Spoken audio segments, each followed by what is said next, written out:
Bonsoir, soyez les bienvenus au Lexicofolio.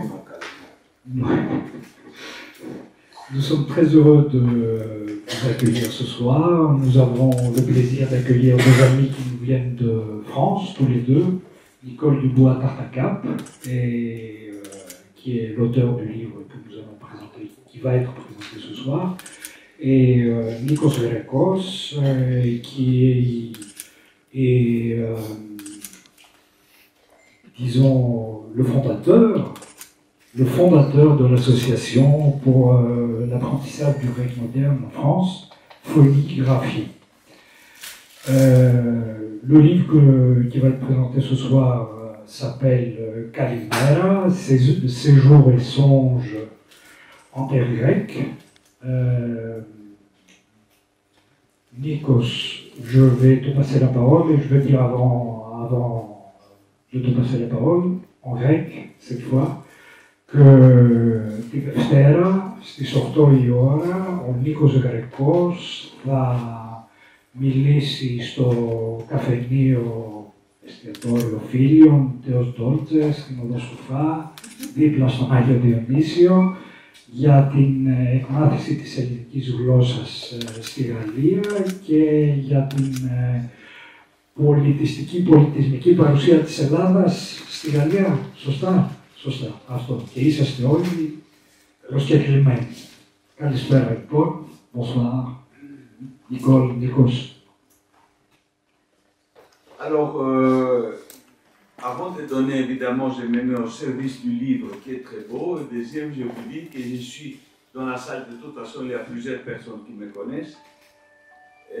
Assez brut de coffrage comme personne. C'est-à-dire, soit j'aime pas.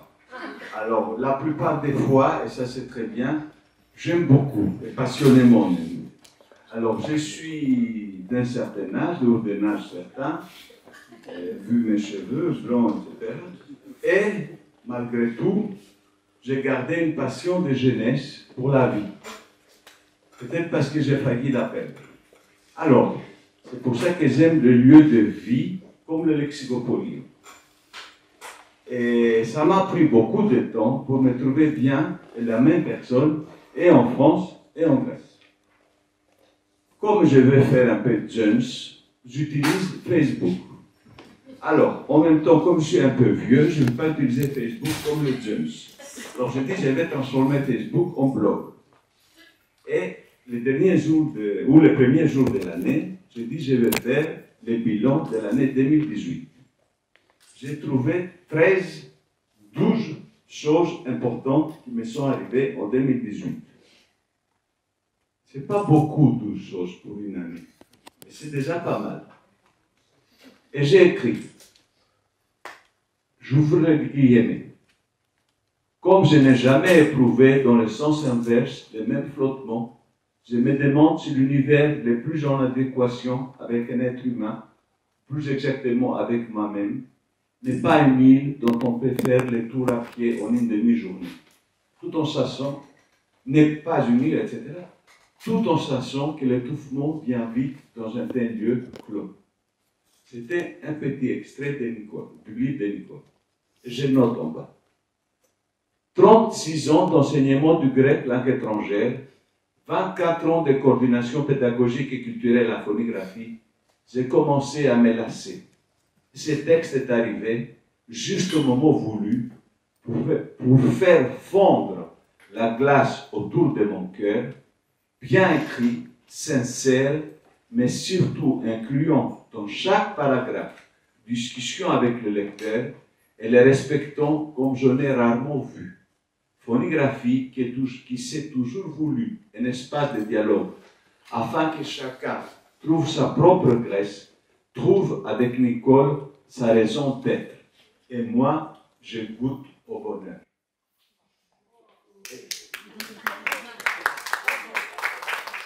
Vous comprenez que je peux me payer un billet d'avion pour vivre mon bonheur avec vous. Et aimer Nicole, qui malheureusement me fait le plaisir d'être déjà mariée et son mari l'est très bien. Mais nous avons, c'est ce qu'on appelle la phonographie, un amour pédagogique. Et nous avons un amour littéraire. Et dans tous les amours, on se chamaille. Parce que je lui dis, tu as une écriture fantastique, tu as un style. Je pleure en lisant ton nom. En même temps, je l'engueule sur certaines pages qui ne me plaisent pas. Et elle me dit, je vais te poser une colle. Je ne suis pas une écrivaine, je suis une auteur. Je dis, mais en grec, comment vous pouvez... Et là, elle me pose des problèmes par rapport au grec. Je dis, singgraphère, c'est-à-dire. Elle m'a dit, mais je ne suis pas singgraphère, je suis auteur. Et en grec, je ne trouve pas la différence. Egrapsesena vivli, on dit en grec. Alors, c'est pour cela que ça tombe à pic, que le 9 février, après-demain, ou non, après-demain, c'est la journée, mais moi je perds la moitié du public. Le 9, messieurs, le 9 février, c'est la journée de mémoire de Dionysios Solomos. Le gouvernement actuel n'a pas voulu se déguiser en Alexandre le Grand, heureusement d'ailleurs. Alors ils ont décidé que c'est le 9 février qui est déclaré comme la journée mondiale de la langue grecque moderne, du grec, de la grécophonie. Et c'est la première fois où la Grèce a bien compris les jeux, et à la Maison de la Grèce à Paris, toutes les associations vont faire une journée avec des ateliers, une table ronde énorme, par rapport à l'enseignement du grec moderne. Je vais vous dire, quelque part, je prends ma revanche, double revanche. Revanche de la beauté, de la qualité d'écriture de Nicole, revanche des phonographies de toutes les associations qui œuvrent tous les jours comme des petits soldats pour la Grèce et les Grecs modernes, et que les grands académiciens, etc., nous disaient, vous faites du grec touristique. Et on va leur dire que le grec touristique n'est pas si mauvais que ça. Dans quel sens? Et je finis avec un dernier exemple. Une élève m'a dit un jour, il y a à Hydra une Française qui croit parler grec. Ah bon, j'ai dit, qu'est-ce qu'elle fait alors? Il m'a dit, elle va faire ses courses en grec. Elle demande des nouvelles du voisinage en grec. Elle va commander la taverne en grec. Et elle croit parler grec. J'ai dit, mais elle parle. Elle dit, moi, je vais parler grec comme mon grec sera à la hauteur de mon intellect. Et madame, le cours s'arrête là, je refuse d'être votre professeur. J'avais compris. Tandis que Nicole, elle est là, humble et belle, dans une écriture de vérité, où par moments elle s'emporte dans son amour, parce que l'amour il est aveugle, mais n'est pas bête. Parce qu'on a plein de livres, j'ai eu au moins 10 livres sur la Grèce écrits par des philhellènes, qui sont du style. Chaque pêcheur qui sort de la barque, c'est Poséidon réincarné dans la Grèce moderne qui arrive. Ça va, non? Chaque belle grecque, c'est Aphrodite qui sort de l'écume de la nature. Ça va, on a vécu. Alors, j'ai lu un peu et je commence à pleurer. J'ai dit, elle a raison. Elle a raison. Pourquoi? Parce qu'il y a une vérité personnelle. Et elle dit parfois, peut-être c'est comme ça. Quelque part plus tard, elle dit, peut-être c'est me trompe. Je découvre. Peut-être je découvre mal. Et je déteste le style affirmatif. Parce que le style affirmatif, il peut être comme un discours à la limite totalitaire. Où je t'affirme la vérité, la pravda, et je te dis, voilà la Grèce. Et moi, qui vis en famille gréco-française, j'ai fini avec ça, je me suis presque jamais engueulé en famille. Une fois, ça a failli tomber à la maison. Parce qu'ils m'ont dit, vous, les Grecs. J'ai dit, honte moi, Michaliolakos, il y a 15 Grecs. Alors si vous me dites, vous les Grecs, vous les Français ici, vous êtes les Français, la crème des Français, ou des Grecs. Les franchouillards, je ne les aime pas trop. Voilà. Alors, Nicole, elle aime la Grèce, mais elle aime avec un amour raisonné, irraisonnable, parce que tout amour, il est quand même irraisonnable, mais raisonné, parce qu'elle peut réfléchir sur son amour et pouvoir donner cette réflexion. Comme un vrai professeur de langue, il est en même temps praticien, mais il sait théoriser sa pratique. Voilà. Comme introduction, ça te convient? Voilà.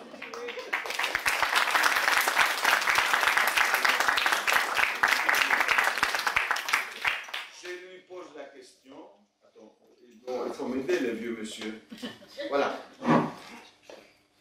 On lui a tous posé des questions, alors on sait tous des choses un peu bateau, que Nicole Tartakat, elle écrit dans le livre, où on l'a vu d'une manière peut-être pas la mieux possible, et c'est très intéressant.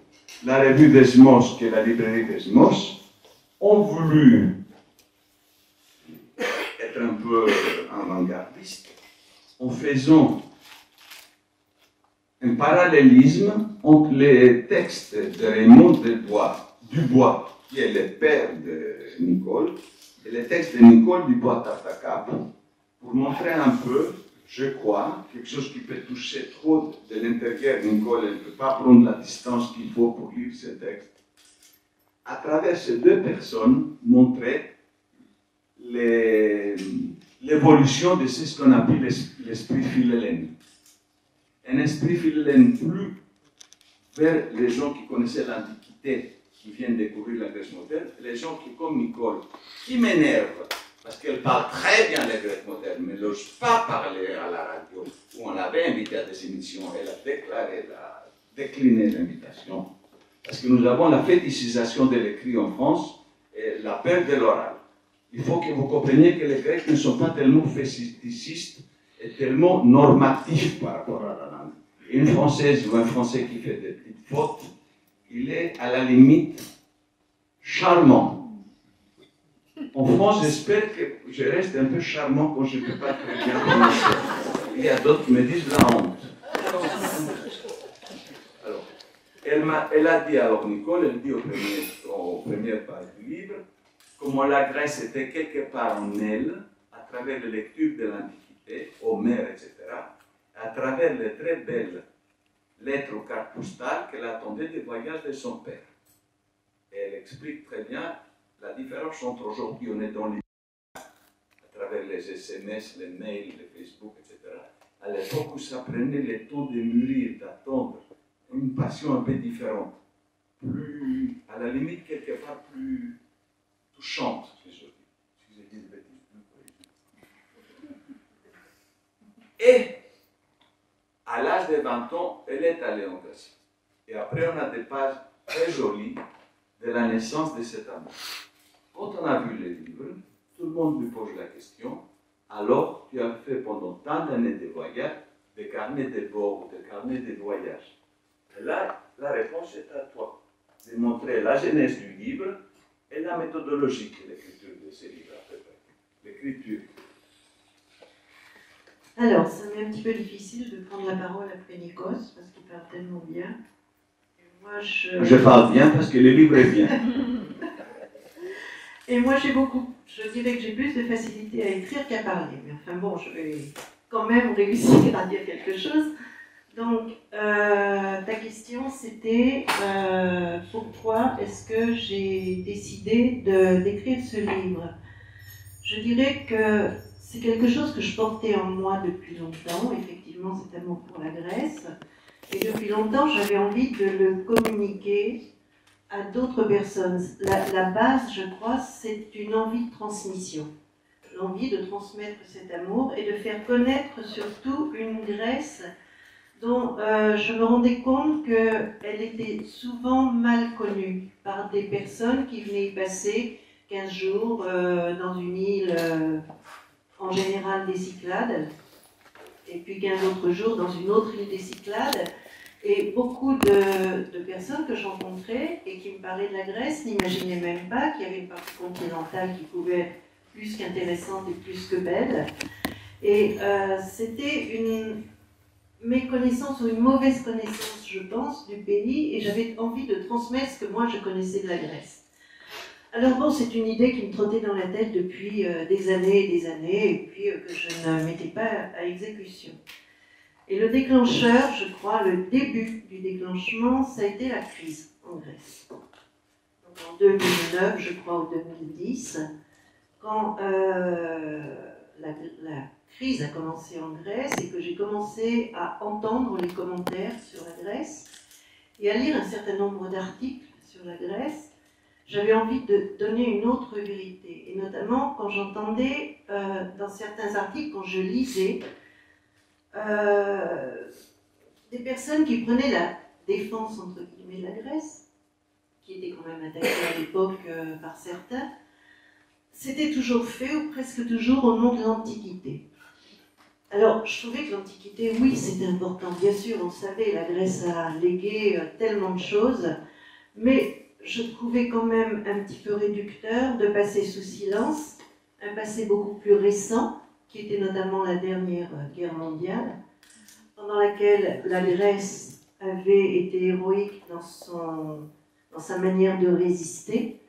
Et je trouvais que c'était dommage de ne jamais évoquer ça, parce que dans cette résistance, et dans la résistance que la Grèce a toujours montrée dans beaucoup d'occasions, je trouve que, en ça, la Grèce est profondément européenne, sans aller chercher jusqu'à l'Antiquité.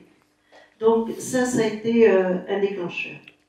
Et puis le deuxième déclencheur, ça a été une lettre d'un ami qui habite Égine, et qui est Lefteris Diakoyannis, qui est présent dans la salle.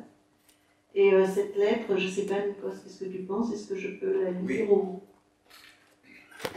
Juste, on lit la lettre, mais ce qu'elle dit, Nicole, ça va dans l'esprit de ma démarche et une grande partie de mon intervention de lundi pour souligner la démarche de Nicole. Pour moi, les touristes sont des citoyens.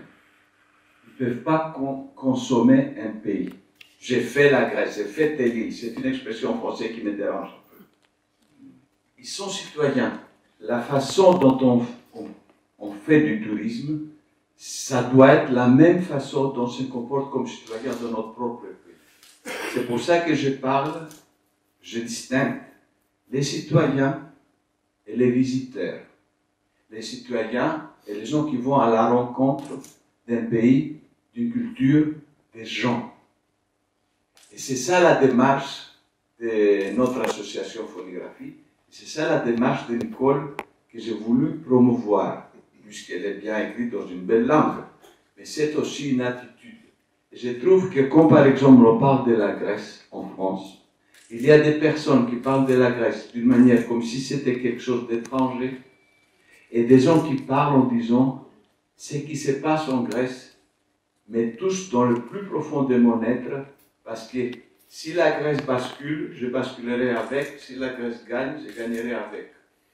Vous voyez ce que je veux dire? Alors, la lettre, elle est capitale parce qu'elle montre que Nicole, elle est venue en Grèce, mais n'est pas allée s'allonger, plonger Dieu sur la plage, chose qu'elle a le droit d'ailleurs de faire, mais elle est allée à la rencontre des Grecs. Donc la lettre de Lefteris disait « Aujourd'hui, la Grèce est un grand corps sans vie. On n'ose plus rencontrer personne, amis, parents, de peur qu'on ne commence une conversation attristée sur où nous en sommes arrivés et où nous allons. Nous avons supprimé tous les plaisirs simples, même celui d'un repas dans une taverne.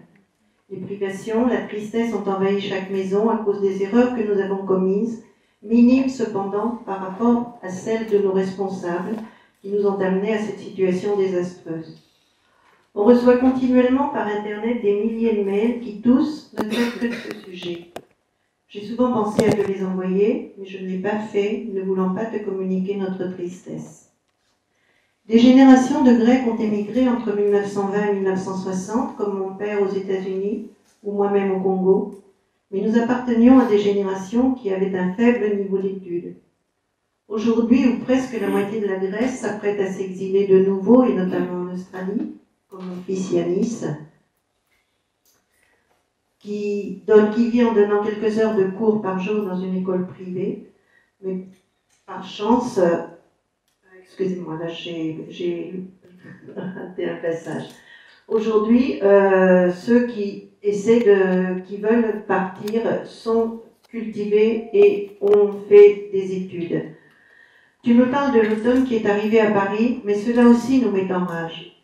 L'été est encore là chez nous, nous nous baignons encore, nous avons l'une des plus belles patries du monde et un mode de vie que nous apprécions au plus profond de nous. Avant-hier, j'ai entendu le poème de Séphéris mis en musique, belle et singulière patrie. Nulle part ailleurs, je n'en ai vu qui te ressemble. Les larmes me sont venues aux yeux. Jamais encore je n'avais écouté cette chanson avec autant d'amour, avec une telle ardeur. Quelques hommes politiques ont humilié notre pays aux yeux du monde entier. Maintenant, ma patrie est à vendre aux spéculateurs internationaux. Un peuple s'enfonce dans la détresse. J'ai trouvé que dans cette lettre, il y avait absolument tout. Il y avait déjà la délicatesse dont font preuve très souvent les Grecs. Quand Léphtéris disait, j'ai souvent pensé à les envoyer les messages qui parlent de la crise, mais je ne l'ai pas fait en ne voulant pas communiquer notre tristesse. Je trouve que c'est quelque chose, une délicatesse que je trouve très souvent chez les Grecs. Il y avait l'évocation de l'immigration, des vagues d'immigration successives, et le fait que la Grèce était en train de se vider des jeunes les plus formés, de tout ce qui était la force vive du pays. Il y avait l'amour profond de la patrie, qui est quelque chose que je crois on connaît mal, pour ne pas dire pas du tout, en France. Cette espèce d'amour profond pour la patrie, qui n'est pas du nationalisme, qui est un vrai patriotisme d'amour de la terre et qui vient peut-être du fait que la terre a été durement gagnée et qu'on en connaît le prix. Je pense qu'en France, on n'aime pas la France comme les Grecs aiment la Grèce, avec cet amour profond que je trouve très émouvant. Et puis, il y avait aussi le sentiment d'une fierté humiliée, qui moi me désolait, me peinait profondément. Et cette lettre, je l'ai trouvée tellement belle que, premièrement, je l'ai envoyée immédiatement à un journal qui l'a publiée immédiatement aussi. Et la deuxième chose, c'est qu'elle m'a décidé à me mettre à écrire ce livre sur la Grèce. Donc merci Léphtéris. Disons le potentiel de l'écriture de ces livres. Est-ce que tu as trouvé d'abord l'éditeur et après tu t'es mise ou tu avais fini le livre pour chercher l'éditeur? Ça nous intéresse beaucoup aussi, sans donner dans le détail technique. Parce que tellement c'est un projet d'éditeur qui donne l'écriture des livres ou c'est un livre écrit qui trouve un éditeur qui peut le porter? Alors, quand j'ai commencé à écrire, en fait, j'ai pas du tout pensé à un éditeur. J'ai pensé à écrire pour un cercle réduit. Bon, je ne savais pas très bien où j'allais. J'ai écrit aussi par plaisir, finalement. L'écriture est un plaisir, je crois, surtout quand on se rappelle des moments qu'on a passés, parce que finalement, ça faisait 40 ans que je venais en Grèce régulièrement. Et écrire sur la Grèce, c'était raviver tout un tas de souvenirs, et je me faisais plaisir aussi en écrivant. Et je pensais peut-être le diffuser, mais dans un cercle beaucoup plus réduit. Et c'est un ami qui m'a poussé à le présenter à un éditeur qui est spécialisé dans les livres de voyage. Je n'osais pas lui présenter parce qu'en général, il édite plutôt des livres de gens qui traversent la Mongolie à pied avec le sac à dos. Alors moi, la Grèce, traversée au plus en bus, c'était un petit peu léger, je trouvais, pour cet éditeur-là. Mais le texte lui a plu, il l'a édité, donc... Et tu peux nous dire aussi un tout petit peu, je crois que tu n'avais pas de carnet de voyage, tu n'avais pas écrit depuis des années, tu t'es mise avec le souvenir à écrire les livres, non? Oui, alors je n'ai jamais pris aucune note dans aucun des voyages que j'ai fait en Grèce depuis 40 ans. Je n'écris pas, voilà, je prends très peu de photos d'ailleurs. Et j'ai écrit simplement, j'ai commencé par Égine, parce que Égine est une île dans laquelle je vais depuis, disons qu'Égine, c'est toute l'île des premières fois. Ça a été la première île dans laquelle je suis allée. Ça a été, je dirais presque la première fois que j'ai pris le bateau, la première île dans laquelle je suis allée, le premier temple que j'ai vu, parce que je n'étais pas allée à l'Acropole avant, je suis allée presque directement à Égine. Ça a été ma première taverne, mon premier café Nio, mon premier ouzo, mon premier résiné. Égine, c'est l'île des premières fois. Et donc, j'ai commencé par parler d'Égine, et d'ailleurs, j'ai finalement Égine, et le livre commence pratiquement par Égine.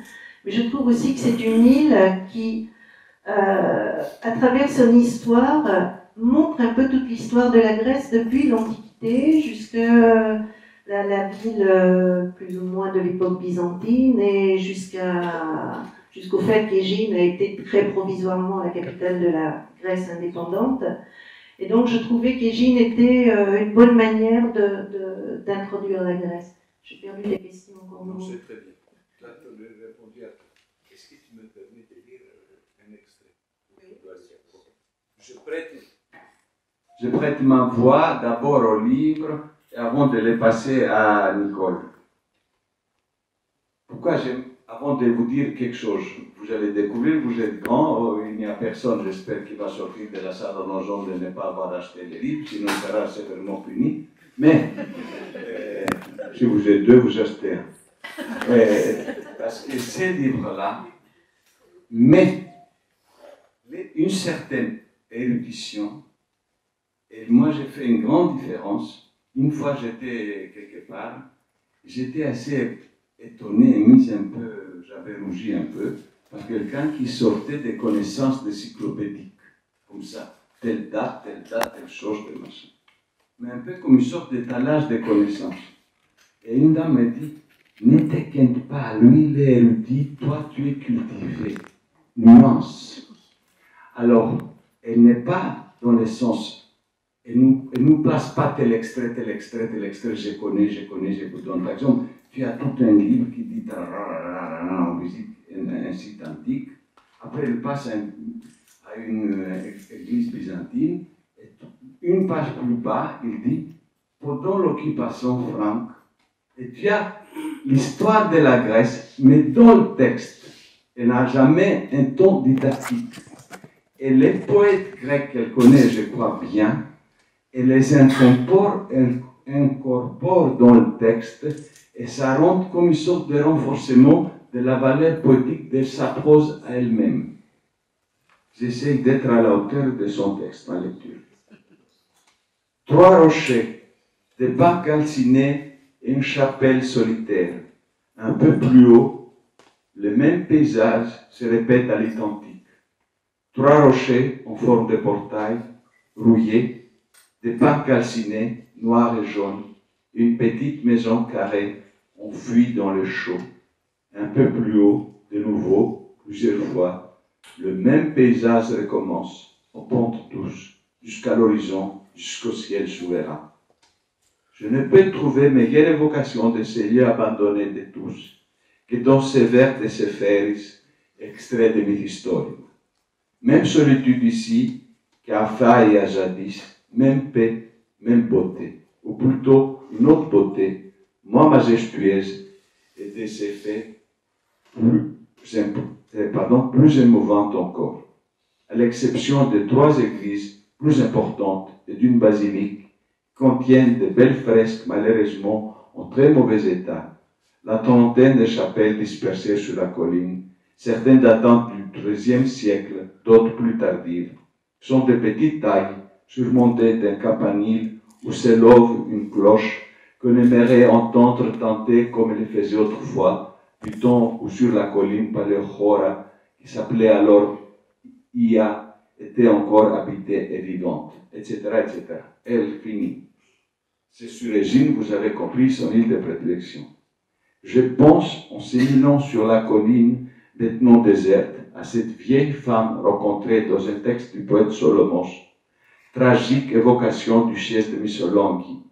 Une, on ouvre le guillemets, petite vieille qui parmi les herbes avait planté des petits cierges et levait ses mains desséchées en prenant de l'essence, en pleurant et en remuant sa bouche la dentée, elle priait. Femme universelle, intemporelle, semblable à toutes les femmes au milieu des carnages. L'émotion de ces textes, pour moi, ce n'est pas parce qu'elle parle de la Grèce, c'est parce qu'elle parle de l'universel. Elle aime la Grèce parce qu'elle aime la vie, elle aime le monde, elle aime les gens. C'est un profond humanisme. Si la Grèce nous rend plus humanistes, c'est un gain. Si la Grèce nous rend plus compréhensibles, c'est un gain. Si la Grèce nous rend plus sauvants, plus bêtes, c'est pas bien. C'est-à-dire, ça dépend aussi de la personne. C'est pas le pays lui-même. Il y a des gens qui viennent en Grèce, qui viennent bêtes, ils partent bêtes. C'est pas la Grèce qui peut rendre quelqu'un intelligent, je crois. Il était intelligent avant de venir en Grèce. Juste que tu exprimes très bien tout ça. Oui, parce qu'il y a des gens qui disent des bêtises du style quand nous on avait des partenaires, vous étiez en train de manger des glands sur les... Le fait que Céphèse est cité, et Solomos avec la dame des gens est cité, montre, pour moi, professeur de grec, qu'elle n'est pas une lectrice bête, excusez-moi la phrase, qui prend la poésie grecque, elle les met sur une table, elle dissèque les cadavres comme font les philologues parfois, pour montrer la stratégie syntaxique, me semble-t-il, du poème. Elle lit les poèmes pour trouver la beauté du poème. Comme on a un autre poème de Céphèse, écrit pendant la dictature au Cap Sounion, et à un moment elle parle du triangle entre Parthénon, tombe à l'Acropole, le tombe de Poséidon à Sounion et à Phéa, et elle fait toute une remarque autour de ça. On écoute la musique comme dans les poèmes de Céphèse qui disent celle de la musique et les colonnes c'est des cordes d'une harpe qui chante. Et quand on lit les textes de Nicole, la musique de la harpe du temple, elle est là. Et non pas l'érudition bête et méchante. C'est ça qui me plaît. Deuxième, dans plusieurs points du livre, j'ai trouvé un verbe qu'elle adore, parce qu'elle est tendre et aimante comme personne. Elle aime beaucoup le terme, le verbe « s'élever ». On s'élève dans la Grèce, on s'élève, c'est une angalia, je ne sais pas le dire, c'est dans ses bras, mais angalia, c'est très bon. Alors, comment? Oui, mais on s'élève, comme un petit oiseau. Alors moi, je vais vous dire que dans ces textes d'une beauté évidente, on veut s'élever dans les textes de Nicole et se protéger par cette beauté, dans un monde brutal qui nous entoure. C'est comme ça, ma chérie. Elle rigolait avec moi, puis je dis, je pleure, Nicole, je lis ton livre. T'as fait une flaque autour de ton canapé, mais t'as qui?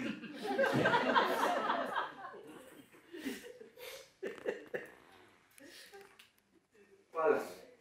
Alors, il m'a dit que non, qu'il ne pleurait pas tant que ça. Non, et en plus, il y a des gens qui essayent de lui faire des compliments, avec des critiques élogieuses. Alors ils disent, Nicole Dubois-Tartacape est le Jacques Lacarrière du XXIe siècle. Au début, j'ai trouvé assez flatteur. Après, je me suis dit, c'est réducteur quand même. Nicole Dubois-Tartacape, c'est Nicole Dubois-Tartacape, point. Elle n'est pas la Jacques Lacarrière bis. Elle a sa propre démarche. Et la démarche de Nicole, c'est qu'elle aime la Grèce moderne parce qu'elle a une folie. Quand on marche ensemble à Paris, ça nous est arrivé une deux fois, moi j'ai dit, c'est loin, c'est grave, j'en peux plus. Elle me dit, mais tu n'aimes pas bien découvrir ce qu'il y a derrière. Tu n'es pas intéressé à voir ce qui se passe après. Je dis, ah bon? Je dis, moi c'est ça que j'ai fait en Grèce. C'est là, j'ai dit, et derrière peut-être il y a un meilleur paysage. Et après je marche encore. Après je marche encore. Moi, je reste au carré. Et les Grecs ne marchent pas beaucoup. Et les livres, les guides de Monopathia de Sifnos est vendu surtout à des touristes français qui marchent beaucoup les Grecs. Même à Égine. Même à Égine. Même à Égine. Alors, est-ce que tu peux nous donner tes trois textes avec ta voix si délicieuse? S'il te plaît. J'avais pas. On demanderait ça maintenant. Tu peux nous lire ça. Le 38, c'est tout. Pour rester à Égine. Souvenir d'un après-midi de septembre dans une maison de Livadie, à 2 petits kilomètres d'Égine. Silence d'un poids égal à celui de la chaleur. Rien ne bouge dans le dédale des pièces plongées dans l'ombre. Une mouche s'est immobilisée sur un mur. Même les insectes, sonnés, n'ont plus la force de voler. Seuls les cigales crient inlassablement leur nom dans une mélopée monotone. Dzidzik, dzidzik, dzidzik. Soudain, elles s'arrêtent tout ensemble. Silence. Puis dzidzik ose une soliste, déclenchant la symphonie reprise crescendo par tout le chœur. En quête de fraîcheur, le chat s'est réfugié sur le muret qui court le long de la maison.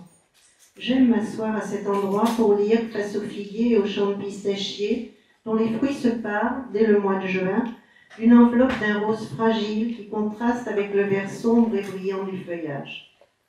Au loin, le mont Oros apparaît un peu flou dans la chaleur de l'après-midi. L'odeur des roses flotte sur les terrasses, la cloche du village voisin teinte, légère. Un jour, j'ai voulu voir cette chapelle dont je ne connaissais que le son aigrelé de l'unique cloche. Au bout du chemin qui longe le champ de pistachiers, une grand-mère prenait le frais devant sa porte. Je l'ai saluée, je lui ai demandé où menait la route. Stoholio, au village, m'a-t-elle répondu. Et comme souvent en Grèce, lorsqu'on entame la discussion, particulièrement avec les plus âgés, elle m'a offert le traditionnel glicot, cette fois une petite figue confite dans un sirop très sucré, accompagné d'un verre d'eau, l'un n'allant jamais sans l'autre. Les dieux grecs ont disparu, mais le sens de l'hospitalité, comme le prophétisait mon père, est resté.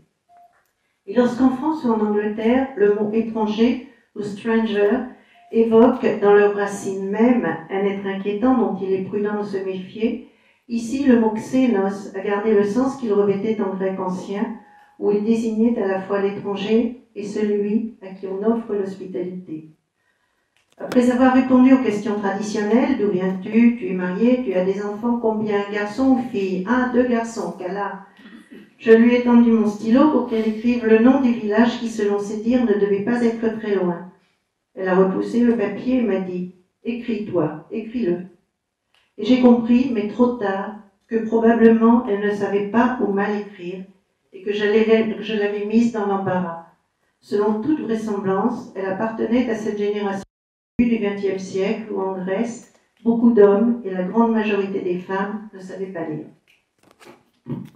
Et là, on voit qu'il y a beaucoup de beauté dans ce texte, mais il y a aussi des choses à dire. Si on est un peu titilleur et professeur, qu'il faut causer un peu, on est un peu de, comme on dit, de formation professionnelle, pour dire par exemple que le fait qu'on appelait Oxenios Dias, pour montrer que c'est le Dieu protecteur de l'hospitalité, on a eu par exemple il y a quelques années à Athènes, les opérations dites balais au centre d'Athènes pour débarrasser des étrangers, que le gouvernement avait trouvé la très mauvaise plaisanterie de les appeler Schiedio Xenios Dias, c'est-à-dire balayer les étrangers en appelant le Zeus hospitalier. Et on voit que par exemple là, une colle, parfois, elle tombe dans les, comment on peut dire ça, les pièges de quelqu'un qui ne peut pas voir les mauvais côtés de son amoureux. En même temps, quelque part plus tard, elle dit, mais quand même, c'est très grave qu'actuellement en Grèce, elle dit, et parfois elle copie un slogan dans le mur qui dit, nos grands-pères des réfugiés, nous des émigrés, non, nos grands-pères des réfugiés, nos parents des émigrés, est-ce que nous, on va devenir racistes? Alors, elle dénonce ça. Alors, les livres, il faut les lire dans son genre parce que chaque chapitre dialogue avec l'autre chapitre. Et il y a à la page 41 une phrase qui m'a beaucoup plu, parce que peut-être je me reconnais moi-même, parce qu'en France, je suis mal vu, parce que je suis un grec brut, et en France, je suis un Parisien trop tendre. Alors, je dis, qu'est-ce que je suis, brut ou tendre? Je ne sais pas. Alors, elle a dit, il y a chez les Grecs une délicatesse extrême cachée derrière une apparente brusquerie. Je trouvais très bien. Merci beaucoup, tu m'as décrit. Je me reconnais. Et je crois que ces Grecs avec la délicatesse extrême, je ne sais pas si je l'ai, mais c'est les Grecs qui me collent autour. Il y a des Grecs un peu bruts. Ils sont le côté extrêmement beau. Et, je peux vous lire d'autres, il y a aussi quelque chose qui m'a beaucoup plu. Il y a des passages d'une rigolade pas possible, on ne peut pas vous dévoiler tous les secrets. Mais après une aventure pas possible, il se trouve dans un car, dans un bus, elle. Et elle a gagné, elle a pu prendre le bus, c'est une aventure pas possible. J'étais par terre en rigolant, en lisant cela. Elle rentre dans le bus triomphalement parce qu'elle a pu prendre le bus après prendre l'aventure. Et au bord du bus, le cœur n'en finit pas de me questionner. J'allais donc à Tripoli, j'allais à Sparte, on m'avait vu à la gare de Molaï. Pourquoi n'avais-je rien demandé? À propos ici, où vas-tu? Tu es en vacances, et surtout, tu parles grec? Tu as des parents grecs? Non. Des grands-parents alors? Non. Ton mari peut-être? Non. Ou bien tu travailles à Athènes? Non plus. Mais alors, pourquoi parles-tu grec? Et la question qu'elle n'a pas mis, et tu payes en plus les cours. Ça, c'est classique, tout le monde le dit. Et ça, tu vois que dans un texte très équilibré, avec une structure du livre extrêmement intéressante, parce que c'est une structure comme un opéra. Tu as un acte, un intermède musical, un acte, un intermède musical. L'acte, c'est une région ou une grande ville. L'intermède musical, c'est par exemple, 2 pages sur le comboloïde, 2 pages sur les Rebecca, je ne suis pas tout à fait d'accord d'ailleurs. 2 pages sur, je ne sais pas quoi, les caïmos, 2 pages sur les philotmos, 2 pages sur les cafénios. Et là, comme ça, des petits intermédiaires fantastiques. Et à la fin, il y a une petite remarque amicale à te faire. Quelque part, tu dis, mais il y a mes petits-enfants n'est pas abandonnés ou les trucs que je n'ai pas mis. Elle a dit, je vais vous faire une blague. Je mets un article additionnel qui s'appelle Piquilia. Et à Piquilia, elle a mis des petits trucs comme ça où on peut picorer. Mais moi, Piquilia, finalement, je trouvais que ce n'était pas un défaut du livre. C'était, et à vous maintenant de faire votre Piquilia à vous, un clin d'œil au lecteur, allez-y écrire votre Piquilia à vous. Est-ce que c'est parce qu'elle aime tous les poètes, je ne sais pas si mais je trouve que quelque part, tu es très Ritsos. Parce que Ritsos, il disait à la fin de Καπνισμένο τσουκάλι, si ma mémoire est bonne, s'il y a des Grecs dans la salle, με κορίζει. Τέτοια ποίηματα σου γράφουμε και εμείς. Αυτό θέλουμε. Γιατί εμείς δεν τραγουδάμε για να ξεχωρίσουμε, αδελφέ μου, από τον κόσμο. Εμείς τραγουδάμε για να σμίξουμε τον κόσμο. C'est-à-dire, de tels poèmes, vous allez me dire qu'on peut écrire nous aussi. Et dit, c'est ça que nous voulons faire. Parce que nous n'écrivons pas pour se distinguer du monde. Nous, on écrit pour s'unir avec le monde. C'est ça que nous voulons. Alors, c'est ça qu'elle fait. Si je peux me permettre. Je trouve que tu as un équivalent avec Yann Ritsos dans ton attitude. Non, ce que je voulais, quand Nikos parle de cette aventure où je finis par monter dans un bus, je veux juste en parler rapidement parce que je trouve que ça aussi c'est la Grèce. On dit toujours qu'en France rien n'est impossible, ce qui est complètement faux, alors qu'en Grèce, je trouve que la phrase peut s'appliquer. En Grèce, rien n'est impossible. En fait, j'étais partie de Monemvasia pour aller à Sparte et je devais faire un changement de bus à Molaï.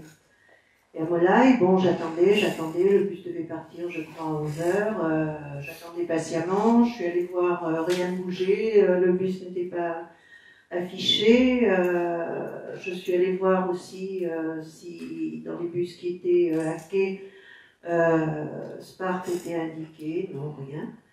Donc à 11h, je ne suis pas très inquiète de nature, donc à 11h, je peux passer. Je suis allée voir au guichet, puis j'ai dit mais le bus est retardé, le bus pour Sparte. On me dit quel bus? Celui de 5h cet après-midi.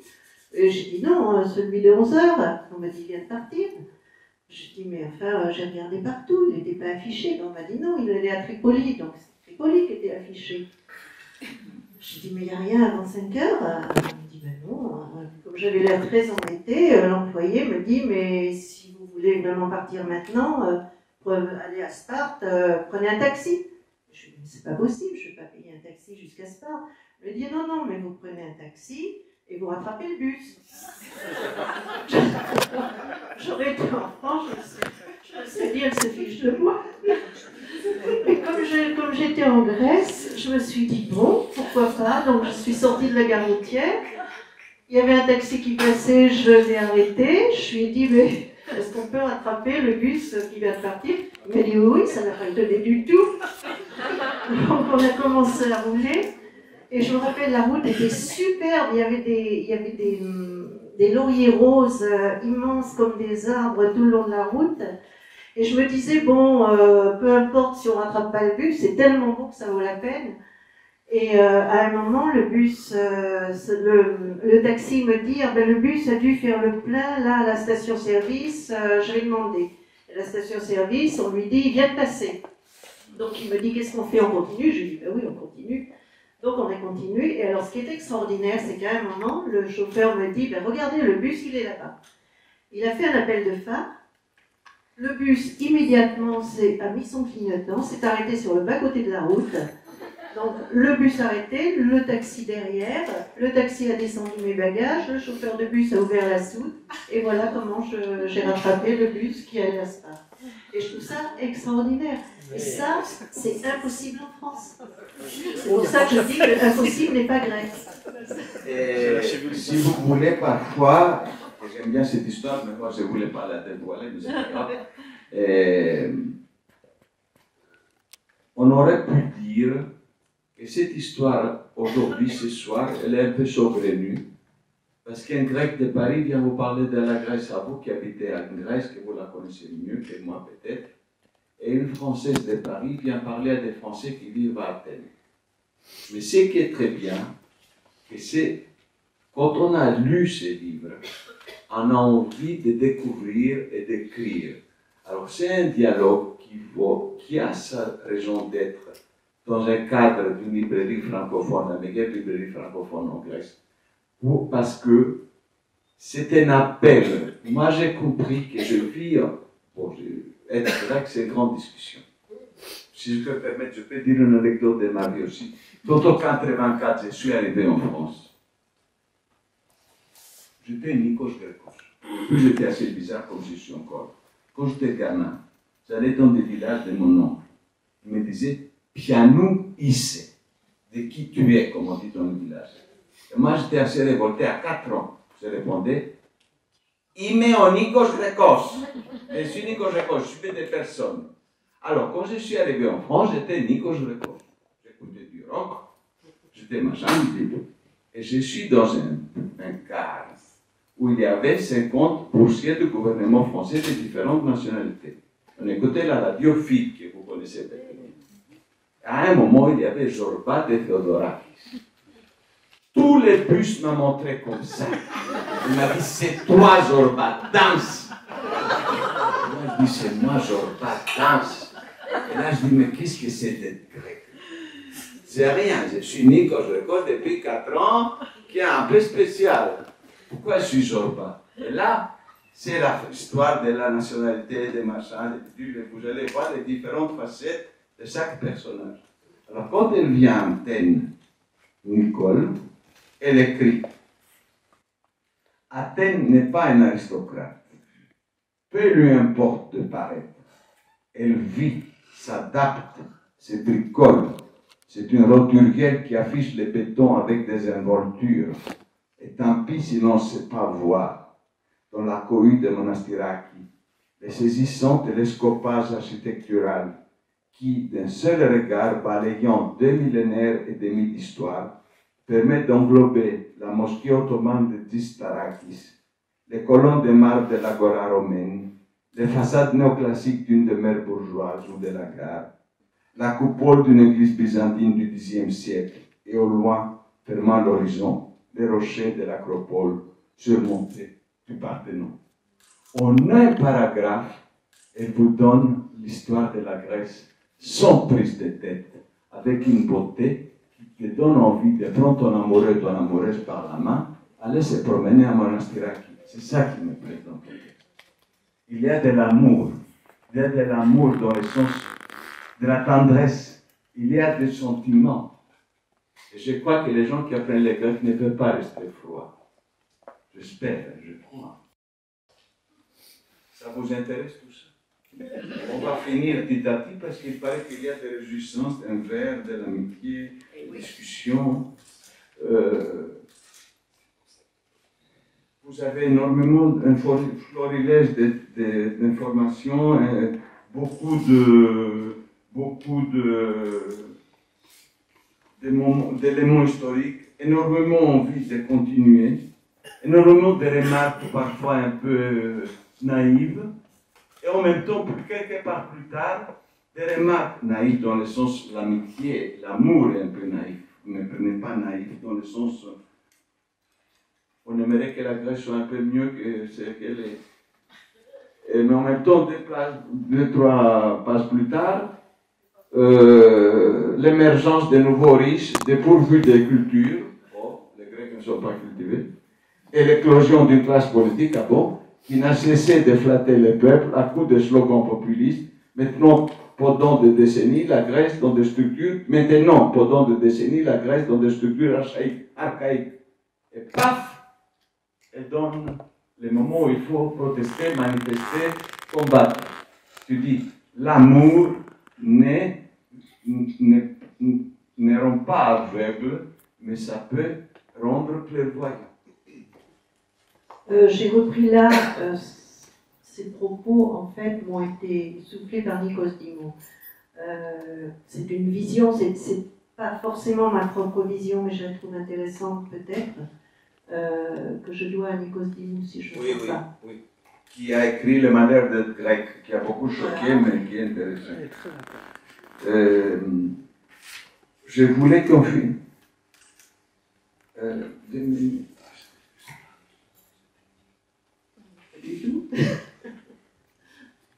Je voulais juste vous me donner 2 minutes. Est-ce qu'il y a des questions avant de conclure? Je voulais chercher un extrait sur Ithaque qui est caractéristique.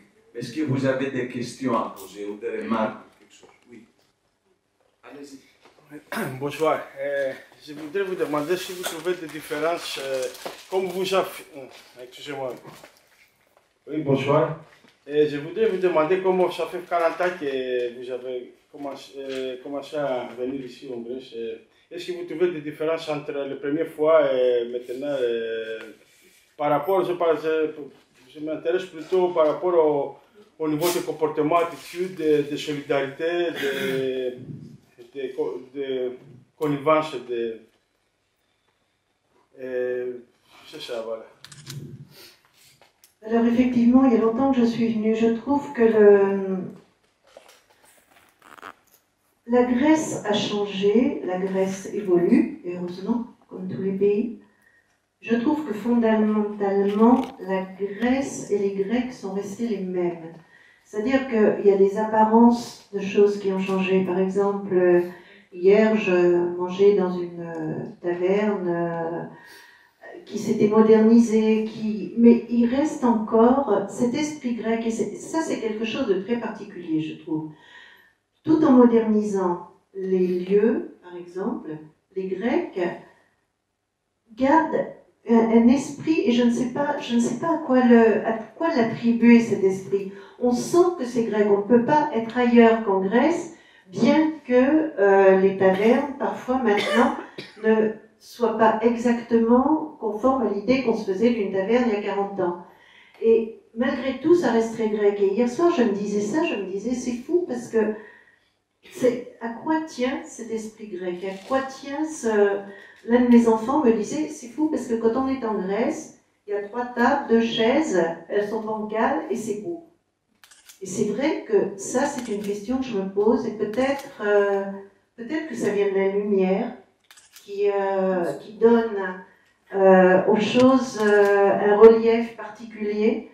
Peut-être que ça vient d'une très grande simplicité, je crois, et peut-être aussi de ce mot grec que j'aime bien et qui, je crois, vient du turc, qui est meraki, une espèce de soin et d'amour en même temps qu'on apporte aux choses, et qui font que dans la moindre taverne, il y a un endroit que j'aime beaucoup qui s'appelle Diporto à Athènes, qui est en sous-sol. Et je trouve que là, je vois le mot meraki, parce que ce sont des tables, des vieilles tables, c'est un vieux comptoir en marbre, mais il y aura un pot de basilic, où il y a des petits détails qui montrent que chaque chose est pensée et qu'on a apporté du soin et de l'amour dans chaque chose. Et je crois que ça, pour moi, c'est très grec. Exact. Il ne faut pas les perdre. Mais j'ai pas l'impression que ça se fait. Ah. Est-ce que vous avez d'autres questions ou d'autres petites remarques ou réflexions? Oui, j'ai une petite question. Je vais attendre.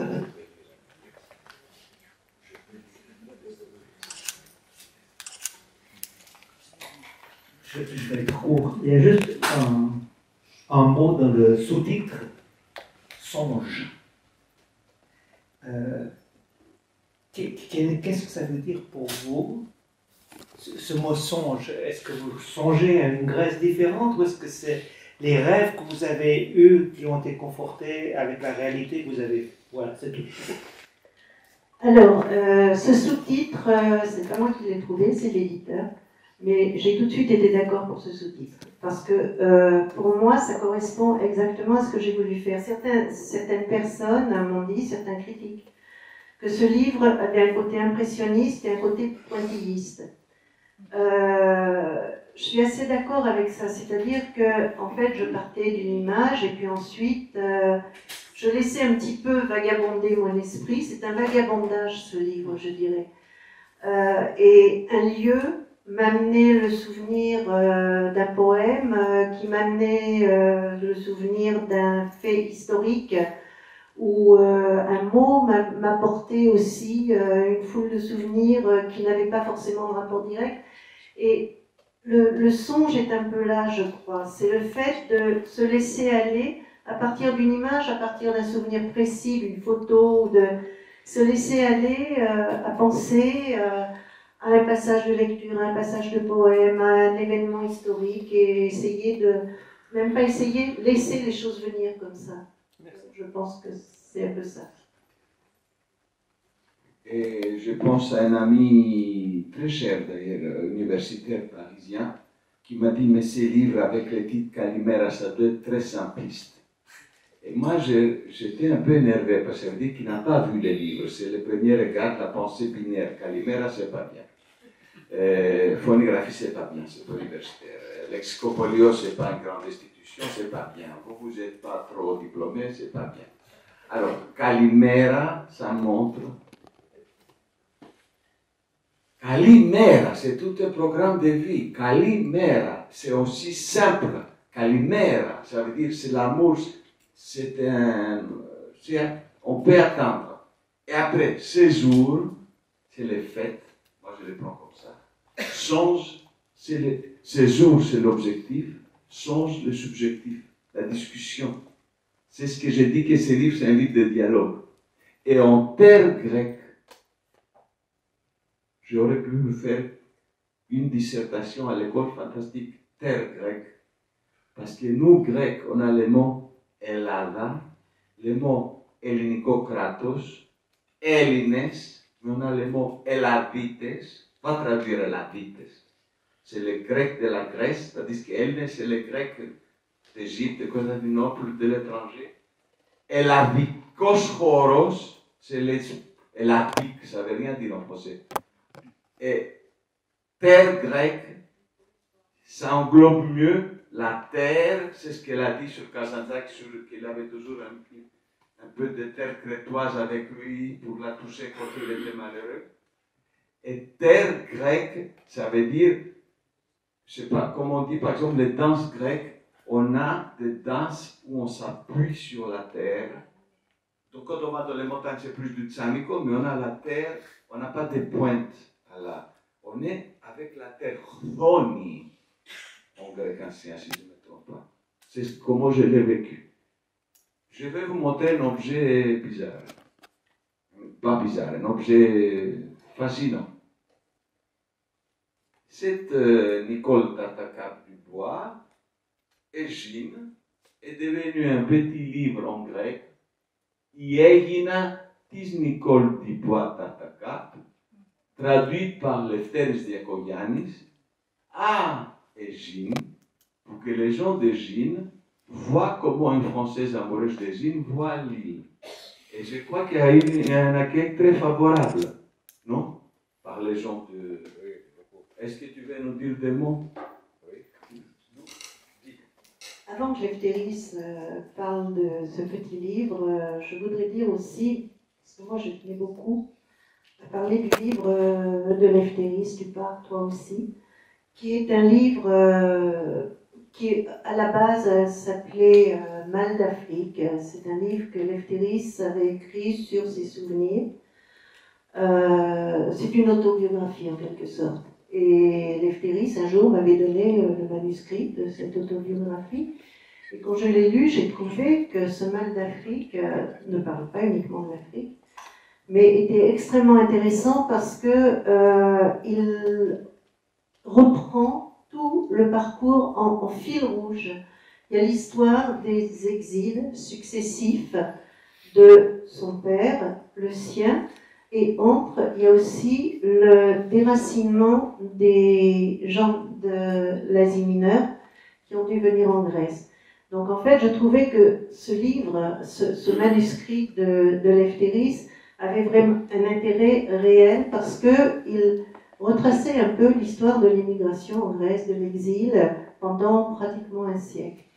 Donc ce premier Lefteris avait jeté un petit peu ses idées comme ça, je les ai traduites, elles ont été reprises après et retravaillées avec une amie de Lefteris qui est parfaitement bilingue, ce que je ne suis absolument pas, José Paillidas, qui a apporté beaucoup d'améliorations à ce livre et ça a donné ce livre qui s'appelle Tu pars toi aussi, le titre ayant été changé parce que Mal d'Afrique n'était pas assez large à notre goût. Donc voilà, et je trouve que ce livre de Lefteris m'a aussi permis de comprendre beaucoup de choses, parce que traduire, c'était Jeanne Roch-Tesson, j'entendais la dernière fois qu'elle est venue et qu'elle a présenté une traduction, elle disait que traduire, c'est amener, elle citait une phrase qui disait traduire, c'est amener un texte au plus près de son cœur. Et c'est exactement ça, quand on traduit, on plonge vraiment dans un texte.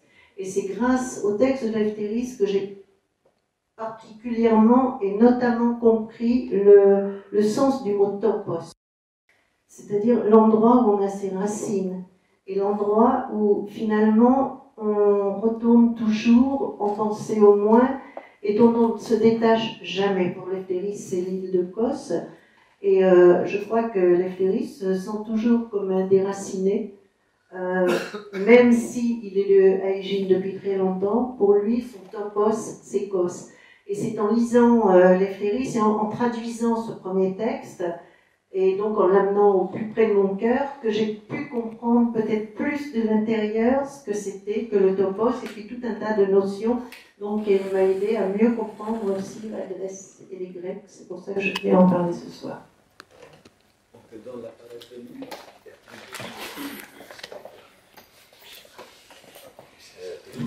D'abord, il faut m'excuser pour mon mauvais accent, parce que je n'ai pas étudié de français.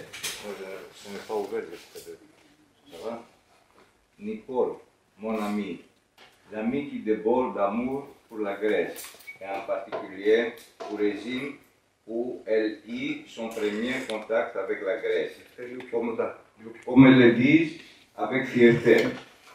Je la revois encore au tout début de notre rencontre, voilà plus de 25 ans déjà. Je ne sais plus à quelle occasion je lui avais donné quelques-unes de mes premiers poètes. L'été suivant, elle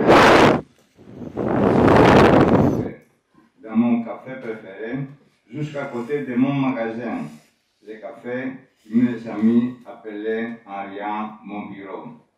Elle est venue avec ses petits cadeaux, ses surprises, et avec la délicatesse qui la caractérise, elle m'a donné un petit livre, comme on le faisait dans le temps, assemblé avec une ficelle.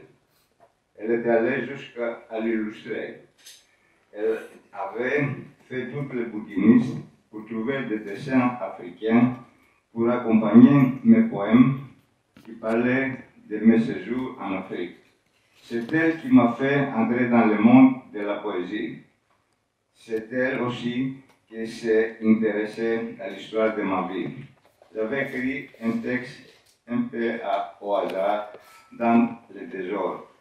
Je l'avais appelé Mal d'Afrique. Elle a lu, l'a porté, et elle en fait une première traduction, m'a encouragé et m'a demandé que ce manuscrit pouvait devenir un livre. C'est ainsi que le texte initial qu'ils avaient appelé Mal d'Afrique est devenu Par-toi aussi. Après un long travail effectué en collaboration avec José Paguidas, pendant des mois, des mails ont traversé la Méditerranée, ils passaient par l'Italie pour arriver à Paris avant de devenir corrigés à Ésine et Pudor. Mais c'est une autre histoire et le moment est venu maintenant de parler de Calimera. Ce livre magnifique que j'ai tant aimé parce qu'il est un hymne à la Grèce. Nicole Dubois-Tartacap nous entraîne avec elle aux 4 coins du pays.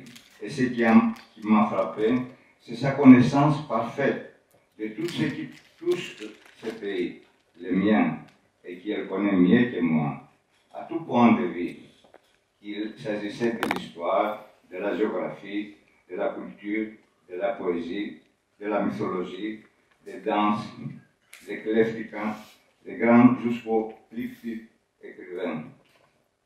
J'ai surtout admiré l'art avec lequel elle relie tout ça, ses connaissances et son vécu, à propos de chaque endroit qu'elle visite, de chaque île et avec laquelle elle fait revivre le passé.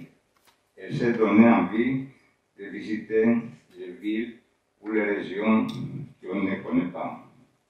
J'ai lu des quantités de guides de voyage que j'ai trouvés plats, insipides, sans aucun note poétique.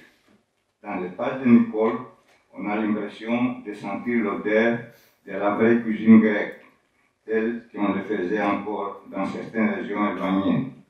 Le parfum de fleurs qui bordaient les chemins des îles. Nicole se mêle aux gens simples. Elle les parle, il lui parle, elle les aime, il les aime. Et c'est cela aussi qui rend son livre attachant. Ésine, elle continuait à y venir et à y revenir. Ésine est une partie de sa vie, une partie d'elle-même.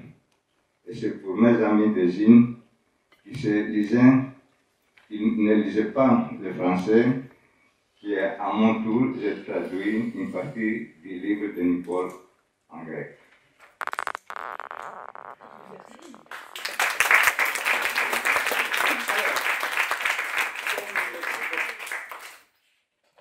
Lexicopolio nous a demandé, il y a une surprise après, on va prendre le verre de l'amitié, et il y a des amis qui nous ont demandé, si possible, de se faire dédicacer les livres qui ont bien été par Nicole. Je voulais juste dire que presque vous tous, je crois tous, vous connaissez le poème Ithaque de Cavafy. Et alors elle parle de ses voyages, et inspirée par ses poèmes, elle veut aller à Ithaque. Et je vous lis juste, je lui ai demandé la permission, normalement elle devait l'avoir le mot de la fin, mais je prête ma voix à son magnifique texte. Alors, elle est à Ithaque. Elle dit, alors d'où vient? Je n'ai pas ressenti ici cette vibration qui m'est venue à la vue d'autres sites, Mycène, l'étang d'Aphaïa, Mistral. Est-ce d'avoir cru trop fort jadis à un mythe trop grand pour qu'il puisse être un jour confronté à la réalité? Ou est-ce que parce qu'à Ithaque, je n'ai trouvé aucune pierre, aucun lieu où ancrer les images que j'ai portées en moi, plus l'endroit où rencontrer Pénélope, Aimée, Télémaque ou Ulysse? On parle bien d'une grotte où ce dernier aurait caché les trésors offerts par les Phéaciens, d'une source où il aurait rencontré, habillé en mendiant, les porchers Aimés. Mais du palais d'Ulysse, de la plage sur laquelle il a débarqué, de la cabane du porcher, aucune trace, aucun indice, même qui permette raisonnablement de se dire « c'était là ». Pire, aucune preuve qu'il s'agisse bien de cette île, et non peut-être de sa voisine Céphalonie, ce que je me refuse à envisager. Comme pour Ulysse, touchant enfin au rivage, tant de fois espéré, une brume s'interpose entre Ithaque et moi, qui brouille les pistes et m'empêche de reconnaître l'île qui prit forme en moi lorsque j'étais enfant. Mais finalement, quelle importance!